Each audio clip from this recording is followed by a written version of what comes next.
Okay.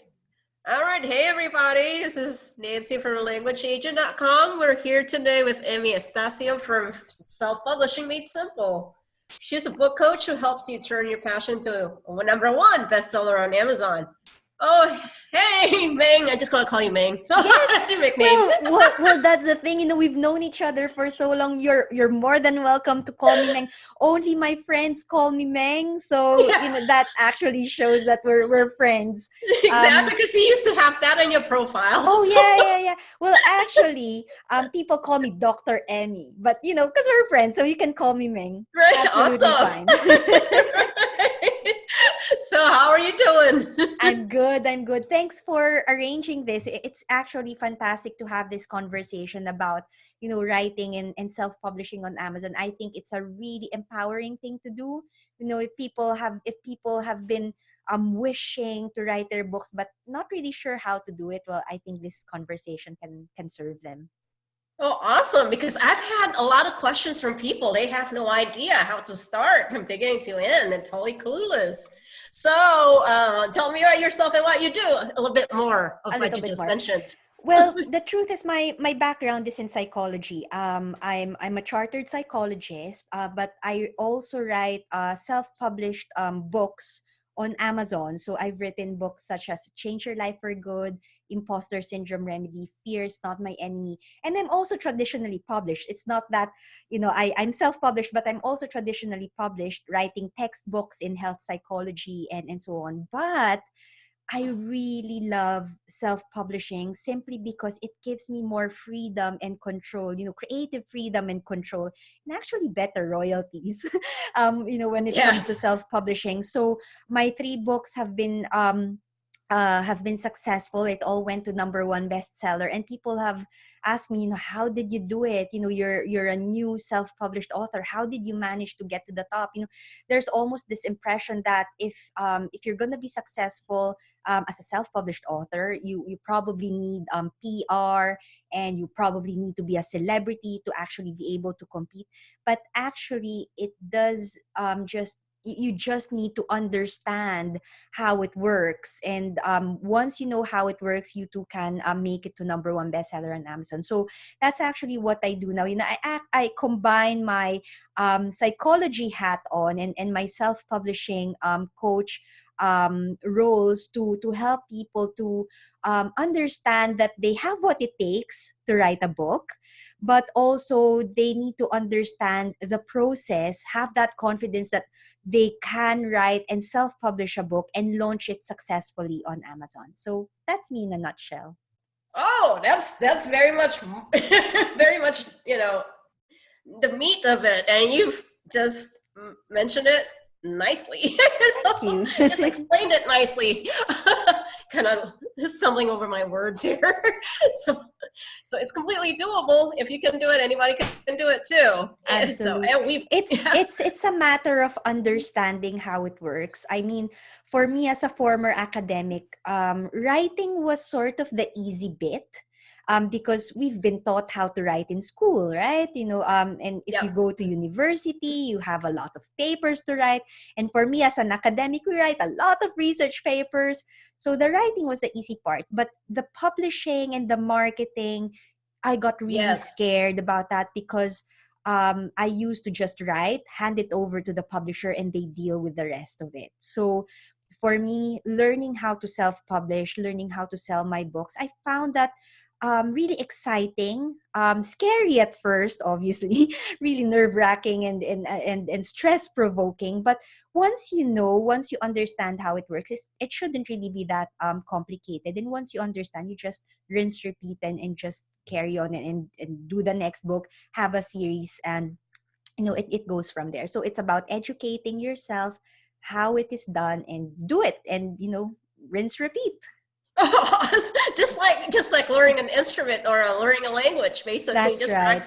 practice. That's So right. that said, tell me about your experience in self-publishing your book. What were the challenges other than marketing? I mean, Mm. was that only the only thing that was challenging, the marketing part? Well, not really. There are a lot of challenges. As I've mentioned, the writing for me is the easy part. I know that I noticed this from many first time authors, and for my current students as well. We're going through the 12-week challenge at the moment. Many first time authors struggle with identifying a topic. Like they're not even sure what they should write about or what they should focus on. For me, I found that easy because I knew what I wanted to write about. Writing the book, I've noticed that there are some authors who struggled with how they would outline the group, not the group, how they could outline the book, how it would flow, what's the structure gonna be Yeah, like. that's the hardest part, Yeah, even for for me. I think for me, I just love to organize things. I think I'm a little bit obsessed with order. If I see chaos, I try to organize it. So I love creating outlines. If it's too messy for me, I'll try to see how it will flow better and so on. So organizing it as in a really good, clear structure. Some students also struggle with writer's block. I see this all the time. Or Hmm. they struggle with finishing the book. They'll start off with good intentions, but they struggle with actually reaching the end. They will spend 2 years, 3 years just dragging on with the project. I've seen this time and time again. It's not something that I struggled with because I don't know, maybe it's again putting my psychology hat on, knowing about mindset and productivity and that kind of stuff. But for me, personally, what I struggled with was the marketing, because it's something that's new to me, and really understanding the self-publishing process. I had to learn what I should do first. Is it finding a cover editor first, or I know cover designer, finding an editor, um, proofreaders, launch team? Where do I get my reviews? How am I going to promote the book? How do I organize PR? What if it flops? Yes. What if people hate my book? So Yeah, all that hard work. that's right. What if It's nobody not. buys it? So those were the things that um, scared me the most. So as an academic, I already learned the writing bit. So I focused most of my attention when I was learning how to self-publish a book. I focused on the self-publishing process, and I guess I mastered it because I've reached number one 3 times already, having self-published, and all of my students who've gone through the process have also reached number one. So far, I have a 100% success rate with my students. So it's working perfectly. So Oh, it's just awesome. it's It's really completely just doable. understanding the Mhm. process and following the process as it is laid out with discipline and focus, I have to say. It does take a bit of discipline. It's about the mindset, as you said, right? That's right. And all of you guys were like once first timers. We're like seasoned, traditionally published authors. So it's amazing what the mind can do. Oh yeah, yeah, yeah. Well, you would say mindset, but also knowing the process. Yes. You can have all the will and determination, but if you Right. don't know what you're doing, and if what you're doing doesn't work, then it's also going to fail. So it's having that discipline to follow a system that actually works. So you have to combine the two. Right. The logic and emotion, Yes, left brain and right brain. combined. Yes. Yeah, holistically. So, other than not knowing the steps in self-publishing, what usually stops people from writing a book? I mean, is it their schedule or Mm. their energy level? What stops it? Well, the most common reason that I've noticed with aspiring authors is they would say they just haven't got the time. They life happens. They have a full-time job. They might have a busy family life, or maybe they're running a business. So they're juggling a lot of things, and they have this ambition to write a book.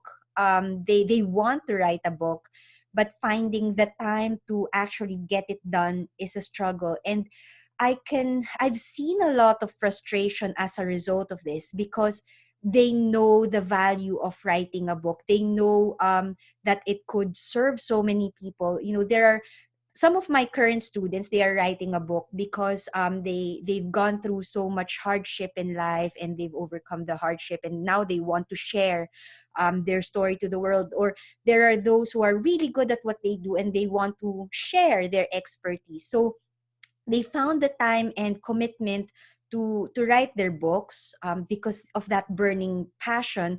But there are some people who just couldn't find the time. They do struggle with time, and yeah, that can be really frustrating. And I think the number one step, if you're thinking about writing a book, and if you've been thinking about it for a long time, the number one step really is to make a conscious decision and commitment, to write it. It's not just saying, I wish I could write a book. It's not about wishing, it's actually Doing making it. that commitment that I will write a book. And the next step would be finding the time. If you are saying, I haven't got the time, I just have no time, then you have to find it. You can't do it in your spare time. We all have the same 24 hours in the day. We all have the same time. The difference is how you choose to spend your time. So if you're choosing to spend 8 hours a day at work, maybe 3 hours on social media, for example, an Yes. hour watching TV, maybe you're stuck in traffic for 2 hours a day. Or so it's a matter of you choosing how to spend your time. And if you make a conscious decision and commitment to write your book, you will find the time somewhere in there, an hour here, an hour there, even if it takes you a year to finish the book. But just finding the time in your calendar is a way to do it. Even just 10 minutes every day doesn't Oh yeah, matter. yeah, just the consistency, and just to keep you moving forward. But it can be a bit tricky with 10 minutes. Some people will manage that, to have 10 minutes, but it wouldn't work for me, because the 10 minutes Yes. I'm just getting into the flow. Right. Yeah, I need at least an hour. I'll need like 10 minutes to get into my space, to get into the Get into the zone. zone. Yeah, yeah, and then the rest of the 15 minutes, then that's when I start flowing. So, excuse me, for me, 10 minutes a day wouldn't actually work. It might work for some people, but for me, what I do is, before I start writing a book, I make sure that I actually do have the time. I will finish what I have to finish. If I have a current project, I will finish that project first, and then I move on to the next, if that makes sense. So it's Yeah. one project at a time, so I can actually focus on that project, spend a couple of weeks on it, and once it's done, it's done. So it's one project after another, so I'm always in the zone, if you like. And so, because even after I've finished writing in that hour, when I go to eat, or when I do my other stuff, when I go for a walk, I'm still thinking about it. It doesn't You can stop. I'm switch it I'm off. still You I'm can still in the zone. It's not that I'm not on my desk anymore, but I'm still thinking about it, because I have no other project that's occupying my space for that particular day. So for me, that's how it works for me. But certainly, if you have, for example, if you're juggling three jobs at a time, then you'll have to find a way, and find what works for you. Yeah, and that said, how do you manage your energy level? I sleep. I need to have 8 hours of sleep Yes. per night.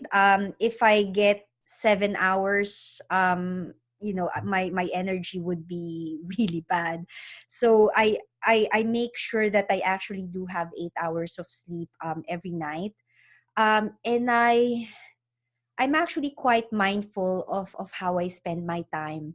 I try not to overload myself, because I've been burned so many times in the past. When I worked as an academic, I've been in academia for 20 years, working as a university lecturer, and I've seen how I've worked 60 hours a week and try to squeeze in a couple of hours to do side projects. And then now that I have a family, and it's just mad. So now I've learned to not to overload myself, and only Yeah. take projects that bring me joy. I left my job as a university lecturer, and then people thought you're crazy. You spent 2 decades, training to be a lecturer, and then you leave it. Well, actually, that's probably the best thing I've done for a very long time, because now I choose what I do with my time. And I only do what sparks joy in me, and that's how my energy levels stay up. I have enough time to see my family, to play with my kid, and that's the rationale for me to leave my job. Is it brings me so much joy to watch my kid grow up, and he's only a kid for such a short period of time. It's priceless. So yeah, even if you would say it's really busy, it's really hectic to run a business. I run my psychology practice. I do my self-publishing practice and my health consultancy. I'm doing all sorts of things, but I only take on projects that bring me joy, and I also still have time to play and see my family. So I hope that answered your question. But Yes, yeah, because the I short have answer is I don't overload myself with yeah, crap. If right. it doesn't give me joy, I'm not gonna do it. Because I have many interests and try to pursue many things. I'm learning the tricks and the tips from you. So it really helps. Focus, and yeah, what sparks you joy, go for it, and that will elevate your energy, even if it's time consuming, or even if it looks like it's a lot of work. It doesn't feel like work. It doesn't feel like burden if it's something that brings you joy. So yeah, so my energy levels are up, and I'm very happy that I've made my decision to leave That's to leave my job. awesome. Just over broke, yeah, job. Yeah, yeah, absolutely. Well, I've been fortunate that I've had savings, but the truth is, when I self-publishing empowered me to leave my job. I was actually juggling my family life, had a full-time job, and started writing my books. And when I saw how I can make money on my own, my books, the royalties from my books, paid for my bills. It's just coming in. The books are sitting there, and it's paying for my bills, and it empowered me that, hey, I can actually make money for myself. And I managed to find that courage to leave my job, because this is possible, this can be done. And yeah, and I did, and this is where I am now. You're a Miss Possibility. I love Just have to embrace it, just have to embrace it. Right, right. And I think what makes you different from other book marketing coaches is your focus on having the right mindset. Honest marketing and promo stuff isn't going to do anyone any good if the mindset's not right. And as you've talked about, there's a counseling or life coaching aspect to your book coaching since you're a psychologist. So let's talk about not feeling good enough to be a writer, author, the imposter syndrome, as you've Mm. mentioned in one of your books. What would you say to people who feel that way? I struggle with that from time to time too. And you've just read probably on my Facebook post the other day about on a book. It's a memoir. It's a complete. It speaks to me, and I'm actually, as you already know, I'm going to write a book one day on that subject. Mm. But I mean, this lady, this author, I mean, oh my goodness, she's so good. She's getting many rave reviews. But she's much younger than I am, and she has a degree, and I don't. And I'm much older than she is, and I feel like there's the imposter syndrome kicking Yeah, in. yeah. I So hear you, this I hear this a lot with a lot of aspiring authors, that I'm not good enough, everybody's doing better than me, I'm so rubbish, I don't deserve to do this. But it's that persistent feeling of self-doubt and incompetence, and it can stem from many different areas. It could stem from your beliefs that you're not good enough. It could stem from the social comparison that you see around you, especially now on social media. Everyone's what's photoshopping their lives. is is that even, yeah, they airbrush their lives. And it's actually just it can be quite crippling for so many people. So what I actually teach in my books, and also in my students, when I can see signs of imposter syndrome is first we identify what the limiting beliefs are.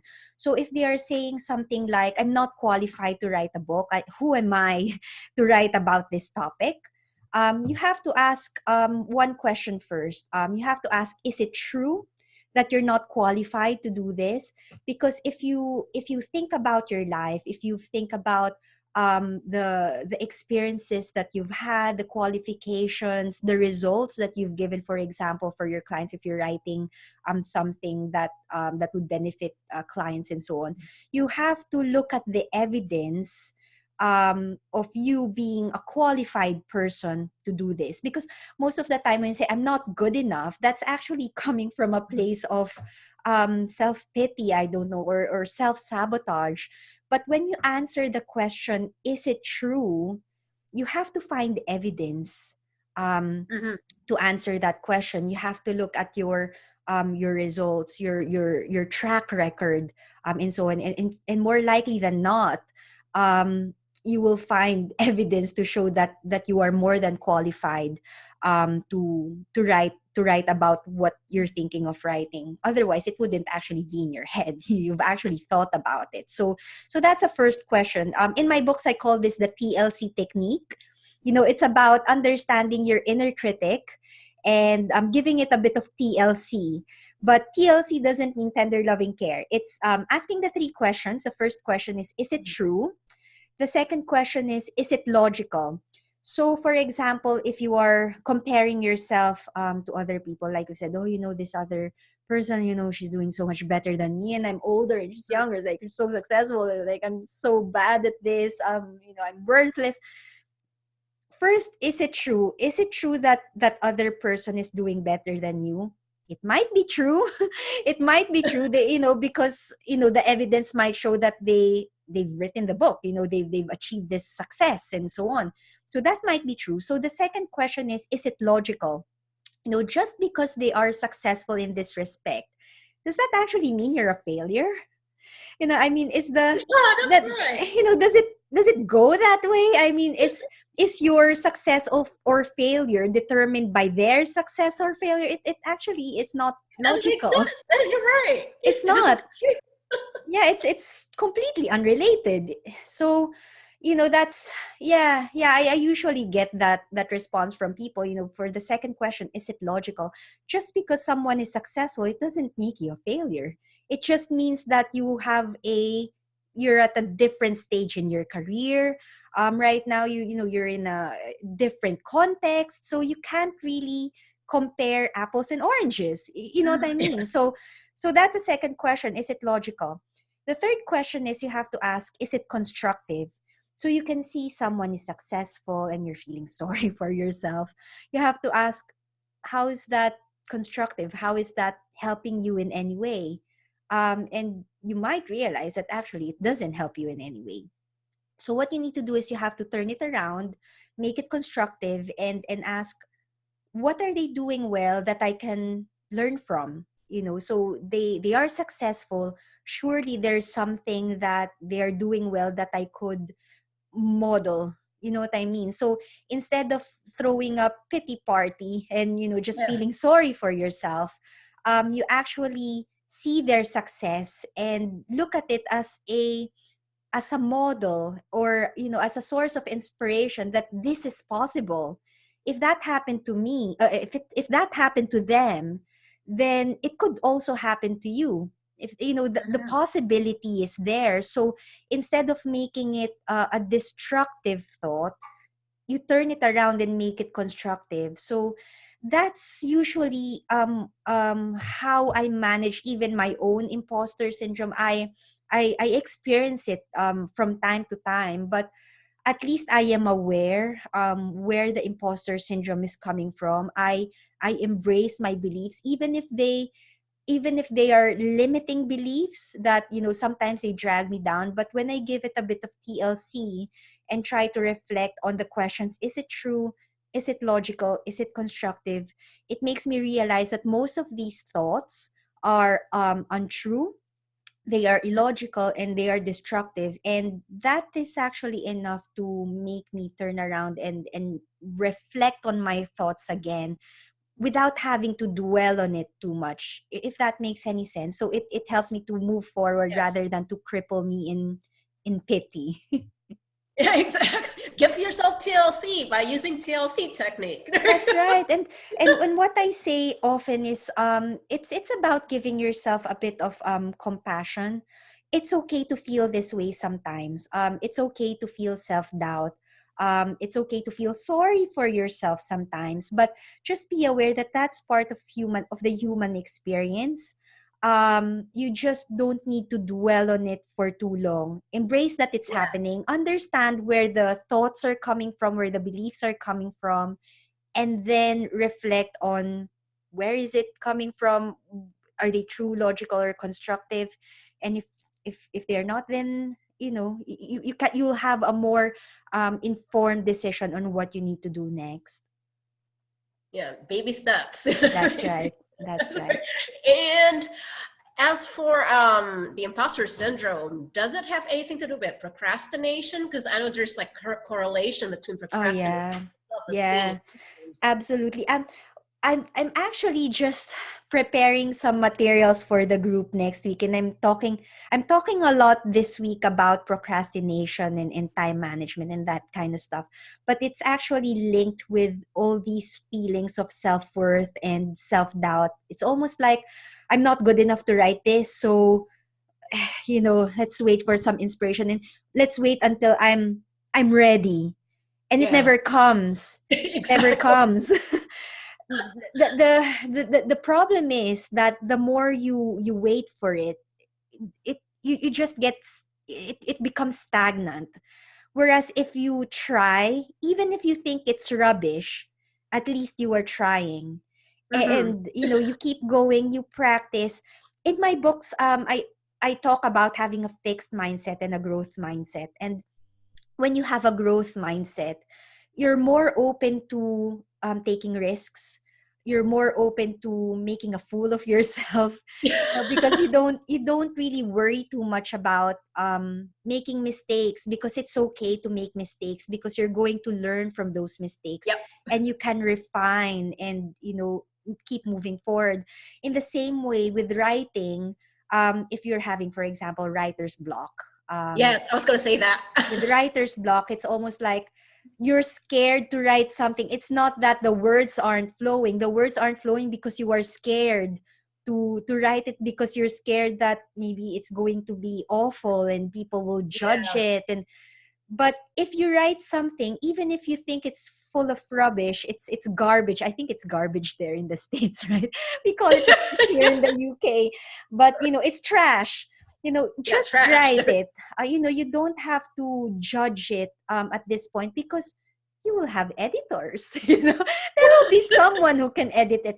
Or actually, even before you send it to your editors, you will still have the time to actually read your work again and see whether what you've written is um Mhm. Yeah. rubbish or not. But the point is, don't be afraid to write. No one is judging you at that point. You're the only one who can see it.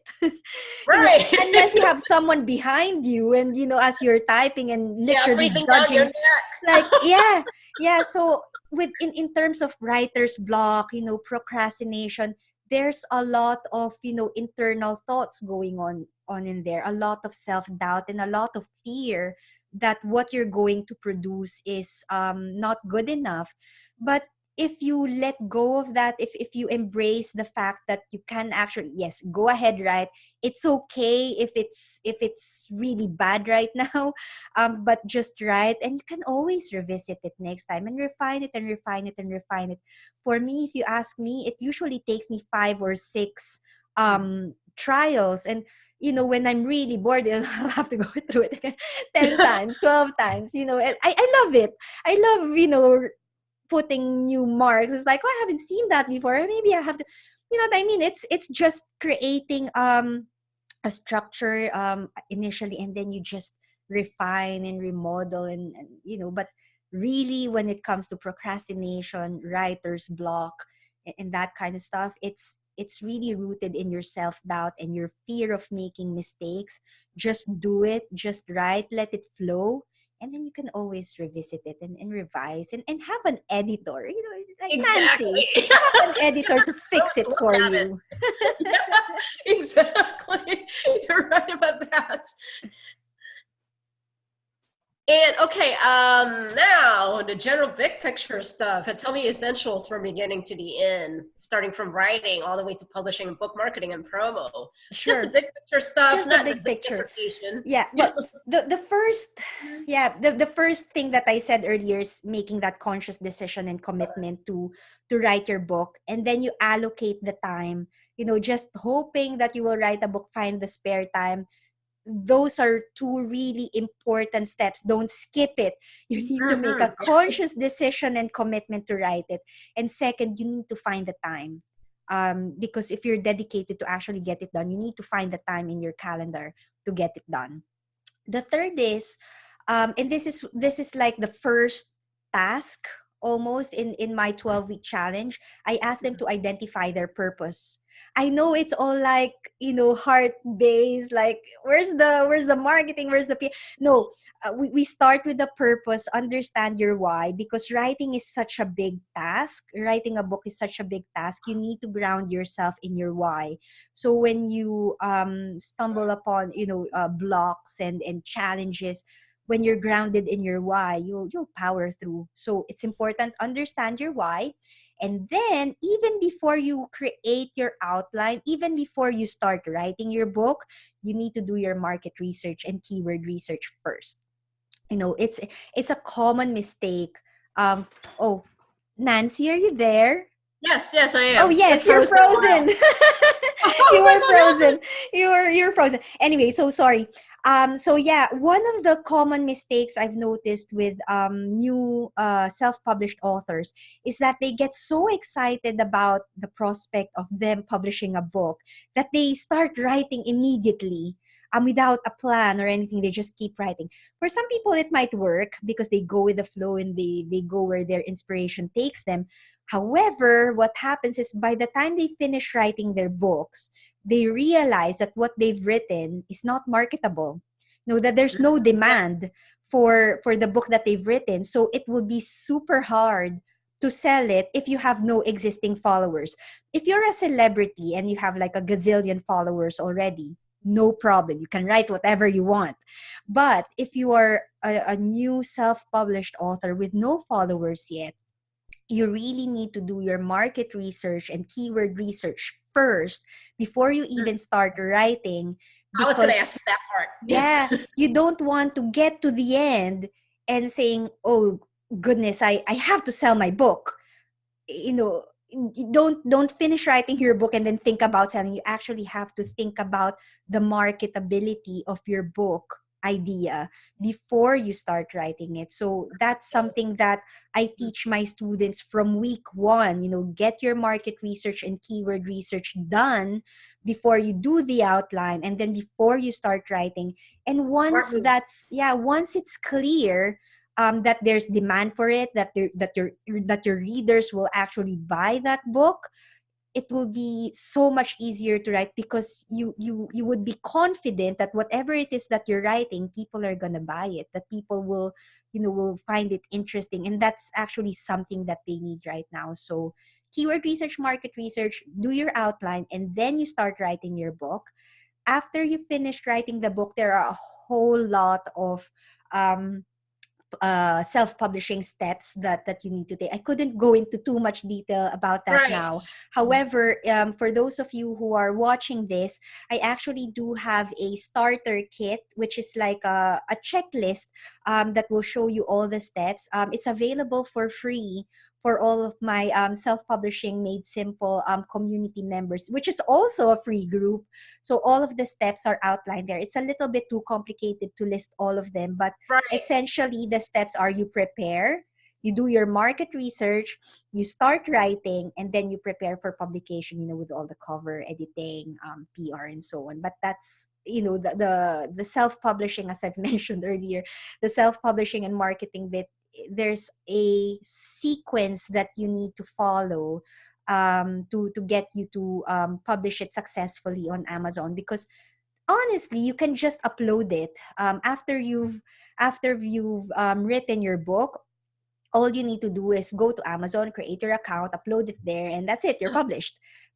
Easy. But if you want to be Right. successful and if you want to get to number one bestseller, you actually do need to follow a sequence, which is something that I teach inside the group. And they could download the checklist. And when you follow that sequence, it gets easier, and it's a system that actually works and will get you the result that you need for your book.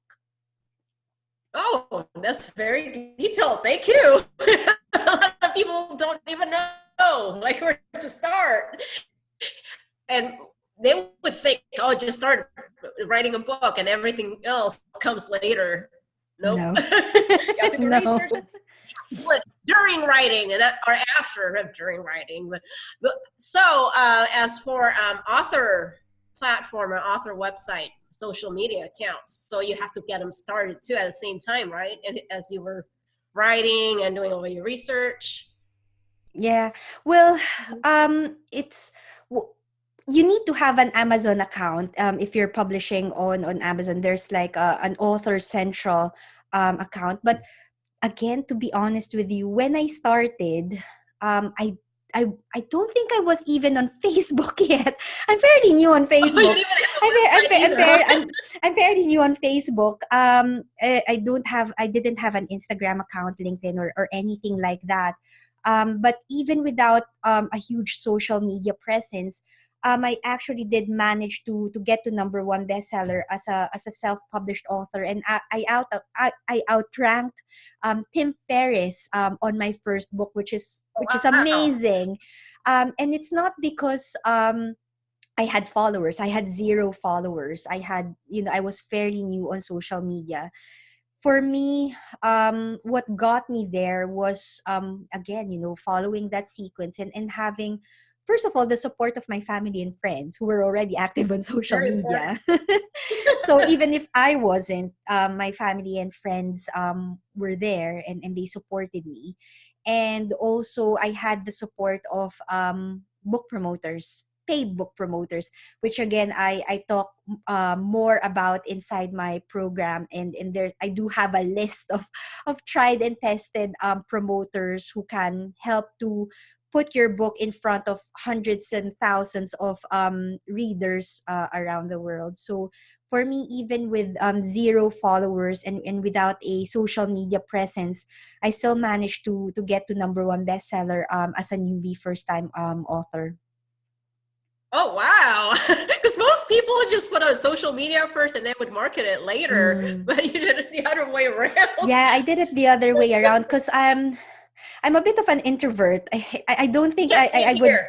I don't usually come across like, oh, you're so open and you're so, no. I love my privacy, and Same. I'm a bit of an introvert.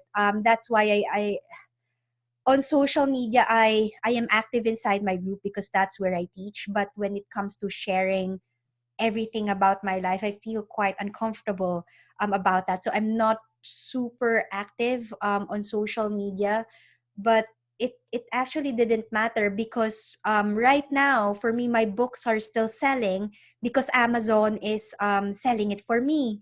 That my books managed to trigger the algorithm. My books are just appearing on the search pages because I've optimized my book pages.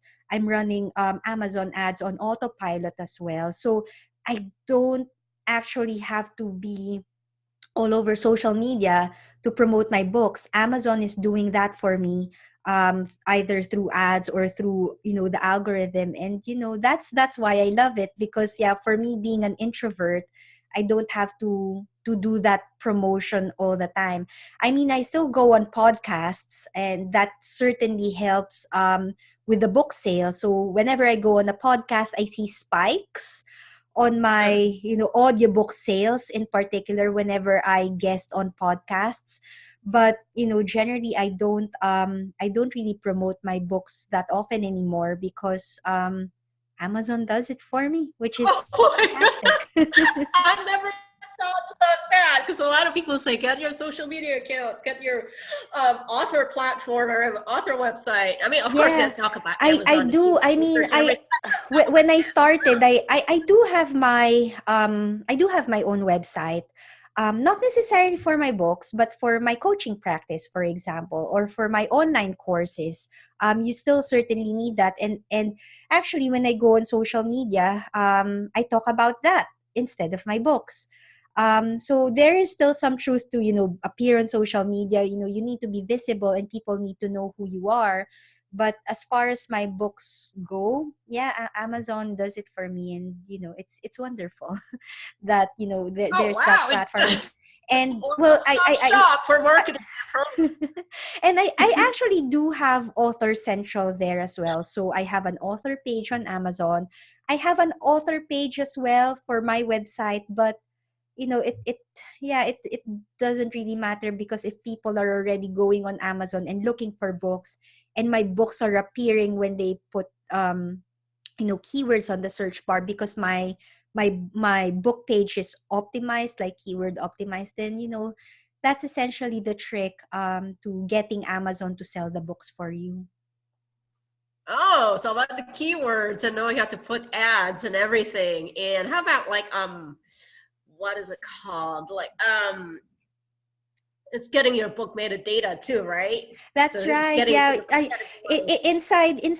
inside the self-publishing made simple community, I talk about keyword research all the time, like a crazy person. Like, it's almost like every time I open my mouth, I talk about keyword research all the time. But it's really important, because when you identify the keywords that people put on the search bar, then you can optimize your book title and your subtitle and your book description. So when people put those keywords on the search bar, your book will appear. If you put the keywords imposter syndrome, for example, on Amazon, my book will be the first to turn up, because my book is called Imposter Syndrome Remedy. So, it's almost like telling Amazon that your book is relevant for this particular keyword. And if you can identify those keywords that people often put on the search bar, then yeah, and then you can optimize your metadata. You can put on your series title, if you have if you're planning to write a book series, your title, your subtitle, your book description. So when the Amazon bots, go over your book page, they can identify your book as a good match for those keywords that people are putting on the search bar. So that's a really good way to promote your books.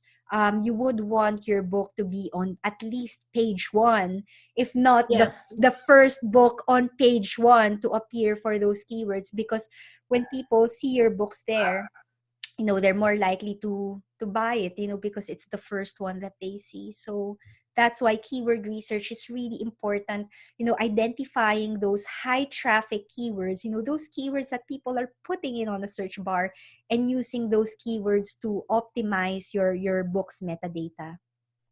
Oh, awesome. So it's all for the title and the subtitle too, right? You just incorporate the Yes, keyword. title, subtitle, book description, even if you have a series title. And actually, when reviewers are leaving their reviews and those keywords keep popping up on the reviews as well, that's counted. That actually counts in the algorithm and helps to improve the searchability, the visibility of your books for this particular keyword. Oh, I'm learning a lot from you, actually. I feel like total newbie. And this is biggie right here. That's why I wanted to interview you, because you're the expert when it comes to this stuff right here. Sorry about my dog. He's getting crazy. What's I his think name? he's also excited about the keyword stuff. We're such nerds, aren't we? I know. Even your dog's a nerd, getting all excited by keyword research.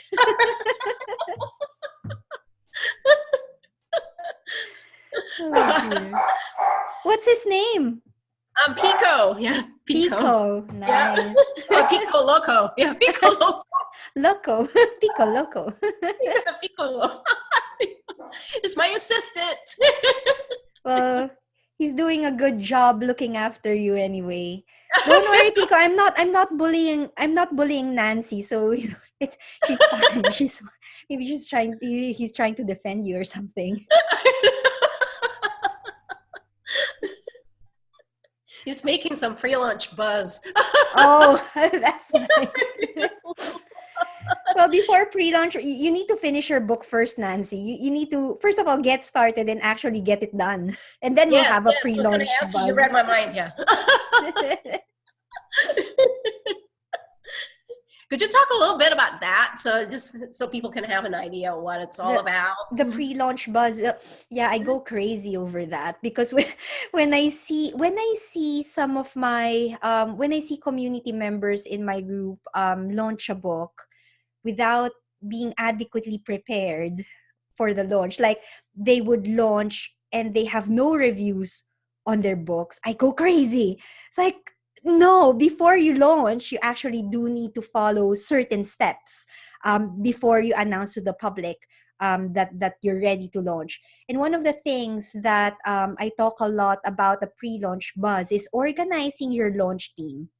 And your launch team are those people who will read your book in advance, and those who will leave reviews for your book even before you launch to the public. Because by the time you launch to the public, it would be nice to have a dozen or so 5-star reviews on your page, which will make it easier for you to create more buzz because there's already a pre-buzz on your Yes. book. So when it comes to the pre-launch buzz, really it's about organizing a dedicated launch team. I've been fortunate enough to have amazing people in my launch team, very supportive people who I just met online, actually. Very, very loyal and very supportive people who would download my book in advance, read it, and come the time, like a week before I launch, they will leave the reviews on Amazon. So by the time I launch the book, it's ready. It's ready for the public. It has so many 5-star reviews, and when you promote it, it's wonderful that all these people have read your book already and they're saying all these nice things. So that's really it. When it comes to the pre-launch buzz, just organize a loyal and dedicated launch team. And when I say that, the thing is, usually only about a third of your launch team will power through. That's just what it is. From my experience and from the experience of my students, I usually ask them to organize a team of 30 people, because at least with those 30 people, you can be certain that at least 10 will follow through. The others will leave the reviews eventually. It will just take a little bit more time, because people are busy. You have to Right. understand that your book is not their world. So they're generous enough to read your book, but just give them a bit of time. But if you organize a team of 30 and you can expect 10 to leave a review before your launch, then you'll be absolutely fine. So it's all done from there. So you don't have to do all the work for the actual launch. It's free. Well, no, not really. You still need to promote Yeah. on social media. I mean, there was a time when I would even go on radio shows and be on social media, schedule the posts, go live, talk about your stuff.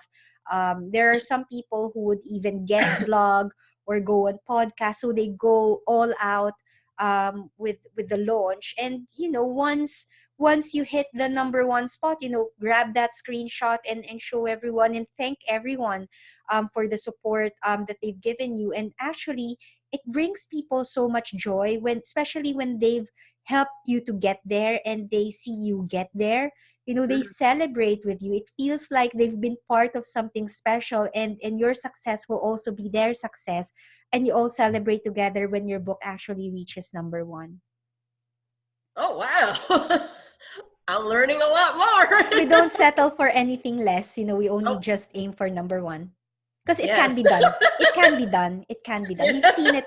We've seen it time and time again. Getting to number one bestseller. If you know what you're doing and if you're following the process, then yeah, you can And you have reach someone number to one guide you bestseller too, as that's well. for sure. Yeah. And a lot of our new authors are now talking about established authors have been doing it for many, many, many years. Yeah. This is amazing information right here. So tell me where people can find you and contact you. Website links or social Sure. media, whatnot. I guess it's probably easiest to find me on Facebook. There's only one Emmy Vida Estacio in the world. I think so. You could easily find. It's an unusual name, so I'm not like a Jane Smith or anything like that. It's so easy to find Emmy Vida Estacio. However, I also do have a free Facebook community called Self Publishing Made Simple. So we gather newbie authors there, and even actually published authors who would like to learn a little bit more about self-publishing, the self-publishing process and how to write and publish and launch your book to number one bestseller. We have editors in there like Nancy and Yeah, proofreaders. thank you for a plug. Yeah. We have amazing people on there, professionals who can help you to get your book ready, like editors, cover designers, and we do support each other inside that group. It's we of course we talk about PR marketing, we talk about keyword research and getting to number one, but there's also a lot of a support in terms of writer's block. And if you're feeling doubtful about your abilities to write a book, or maybe you're just feeling stuck, or you're just dragging it, there's so much support and camaraderie inside that group. It's a wonderful community, really friendly, and a lot of action takers. So if you join that group, you'll be inspired to take action as well. You will see people launching their books and also getting to number one, and we all celebrate together when people get to number one. So if you'd like to come and join us, just look for the group Self-Publishing Made Simple. You'll receive a warm welcome from us, and you can also download the starter kit. It's a free starter kit for the self-publishing process. It lists all of the steps that you'll need to consider, from getting yourself ready to write and writing your book, and all the steps for self-publishing. It's all there. It's all free. And come and join us on Self-Publishing Made Simple on Facebook. Awesome. It's a great group, people. So please join. We won't bite. We promise. It's a really, I have to say, it's what I love about that group. We are so human. Yes. It's okay to be vulnerable as well. If you're feeling that you need that kind of support, we're not going to bite your face off if you ask a question. In fact, I actually do have a live Ask Me Anything session on there every Tuesday. So if you have any questions, some people are asking, maybe this question is stupid. It's like, no. Some people are thinking about asking this question, and thank you for asking that question, for everyone, because it's a valid question. So Yes. it's good. It's good that people do ask questions, and I go live every Tuesday for the Ask Me Anything Tuesdays inside Self-Publishing Made Simple. So it just helps you to feel that you're not alone, and if you do get stuck, we're just there to support. Awesome. That's one of the best groups on Facebook, hands down. Thank you. I love it. Well, it's my group. I'm biased, but yeah, honestly, I really do. I really do love it. It's not because it's my group. It's because of the people in there. They're very supportive, and it's a good bunch. And every time someone launches a book, people go and celebrate, and just enjoy that they can see someone getting there, and it brings inspiration that they can make it happen for their book as well. Yay. Awesome. So where do people go to take your course? What's your website for that? Oh, right. My course is called self-publishingmadesimple.thinkific.com. However, let's just say that we are currently in the middle of the 12-week challenge, where we go through the self-publishing process over a course of 12 weeks. If you want a more self-paced course, then by all means, go for the self-publishing made simple.thinkific.com course. You'll have lifetime access to that course. But if you want more support and accountability in a limited time frame, to get your book done in 12 weeks. We are in the middle of the 12-week challenge right now. The next cohort will be sometime in June, and early bird registration will open on the 14th of February. So yeah, February, March, April, May, June, a long time, but early bird registration will open in February. So watch out for details. It will all be inside the Self-Publishing Made Simple community as well. Oh, awesome. Right on Valentine's Day. Yes. Then a TLC thing about tender loving care. There you go. For yourself. Get that course. Get into the program. Okay, one more thing. I know we're specialists in nonfiction, so we're biased. So tell me why people should write their book, especially nonfiction book, no matter their background. Well, I love fiction books because brings creativity and imagination and so on. But when it comes to nonfiction books, we all have a message to share. We all lived interesting lives, and it's worth sharing and leaving a legacy, to impart your knowledge to other people. Maybe you've gone through some challenges and hardships in your life that other people can learn from and gain inspiration from. If your message and if your life story can inspire and help someone in with what they're going through, then that would be a wonderful way to just reach out and help somebody else through your book. So we all have something that's worth sharing, and if you share it with a book, it will just be there, and that will be a lasting legacy for you. Yeah, so you should write a book instead of buying the most expensive car. Because it's your creation, and it can live on for the next generation. That's right. Your money will not be wasted. Yes, a part of yourself actually stays, and it's your voice, it's your message, and it's something that you've written. It's an idea, a thought that you've had, that you've put into words, and it stays even after you've gone. So yeah, leave a legacy through your book. Awesome.